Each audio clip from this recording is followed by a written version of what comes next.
Want to see me run around the world? Want to see me do it again? Hi, I'm Raja, and today we're going to be learning about something that moves even faster than I do. It's all about sound and musical instruments. But first, what is sound? What is a musical instrument? Let's find out.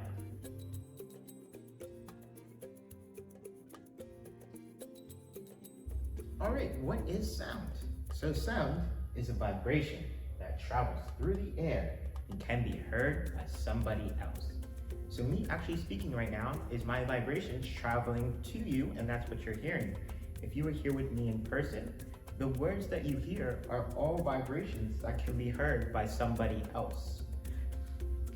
To help me today with our video, I have my friend Mr. Slinky, and he's going to demonstrate how a sound wave works. So when you speak, your voice is over here. And let's say you're talking to someone over here and you're having a conversation.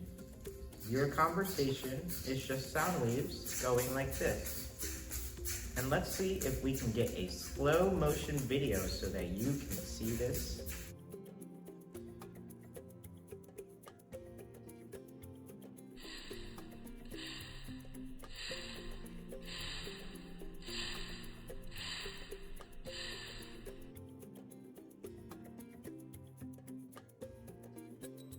So as you can tell from the slow motion video, that sound is just waves traveling back and forth, and that's all a conversation is. Just a couple of vibrations traveling back and forth that can be heard by someone else. Today, what we're going to explore is musical instruments. So musical instrument is a tool that plays sounds to make music. And how are we going to make music? We are actually going to make our very own homemade pan flutes. So with different straws, they play different frequencies, which play different notes. Take a listen. Let's take a look at what we need to build our very own pan flutes.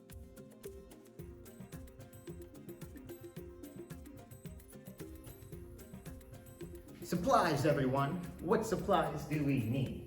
So today we will need 2 pieces of paper cut 7 inches by 1.5 inches. That's going to be the outside that's going to hold our pan flute together. Next, we're going to need scissors. So whenever we use scissors, we want to make sure that we are practicing our scissor safety. So we want to make sure that we are holding our scissors from the blade and we're not using them when our parents are not watching. Next, what we want to do is get 5 straws. The 5 straws are actually going to be what plays our different notes on our instruments. Next, we'll need double-sided tape, which is going to hold our whole pan flute together. And then these 2 things here, if you don't have them, no stress, you can still build our pan flute. But if you really want to personalize it and make it your own, go ahead and have duct tape and markers so you can decorate your pan flute. Next, let's take a look at what steps that we have to do to make our pan flute, right over this way.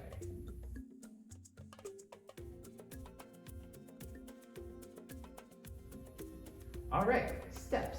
So first, what we want to do is we want to cut our paper. Remember, we want it in 7 by 1.5 inches, so that way we can hold our pan flute together. So we need to cut our paper. Next, if you do have the duct tape and the markers, you want to wrap duct tape around the paper to make it cover the paper, make it look like a different color, or however you want it to be decorated. And then next, you want to use your markers to draw on your duct tape so that you can decorate it. All right, next step. You want to cut the straws to different lengths. I cut them an inch different each one, but I challenge you to find out what happens when you have different length straws. Next, we want to attach the double-sided tape to the back of our paper, and we are going to put the straws in between in step 4 and make a little straw sandwich. And that's all the pan flute is, a little straw sandwich. All right, let's go to a video demonstration so that way we can make it together.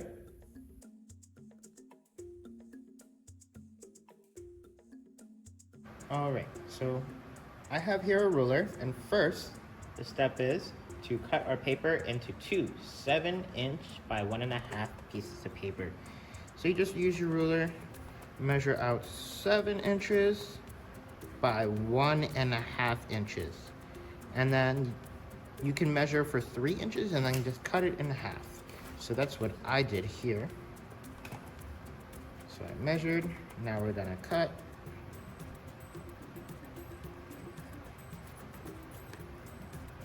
All right.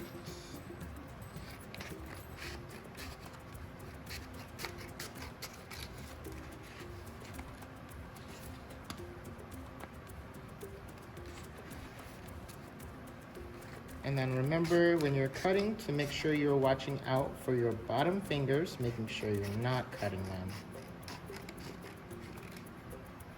All right, so now we have our 2 pieces of paper. If you do have duct tape, what you can do is pull off a piece.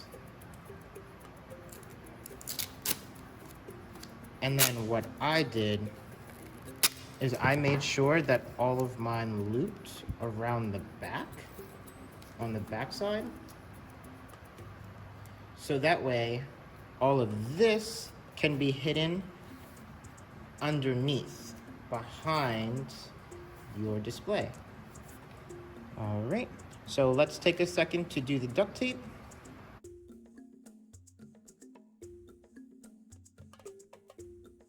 All right, so I just finished my duct tape and I've decorated and I put some double-sided tape on the back. So you can see all of the blemishes are on the back, so that way no one can see them. And then when you flip it forward, you have your design. So mine says the DCM is 10, and I kind of made like a little galaxy. And on the back, it just says air horn noises. All right, so once we're finished once you're finished decorating yours, I'm curious to see how you decorate yours. We are going to cut our straws into different lengths. So again, if you have a ruler and you want to be precise, you're more than welcome to mark them different lengths, or you can just cut them at random lengths and just see what happens.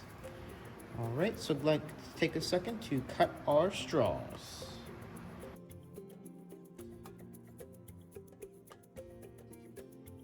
All right, I've cut straws, and then you just want to arrange them in order from biggest to smallest.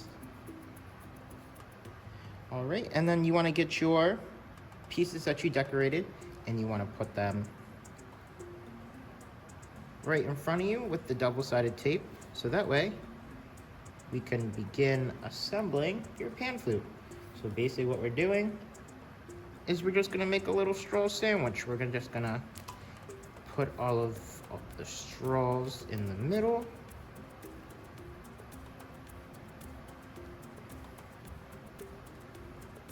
And then make a sandwich.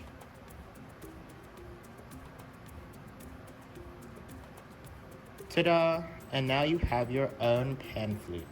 If you want, you're more than welcome to spread your straws out too, so that you're not playing the same note at the same time. 2 same notes at the same time. All right, so then, all done, you have your pan flute. Thanks for learning about sound and musical instruments with me, and stay tuned for the next video. Thank you.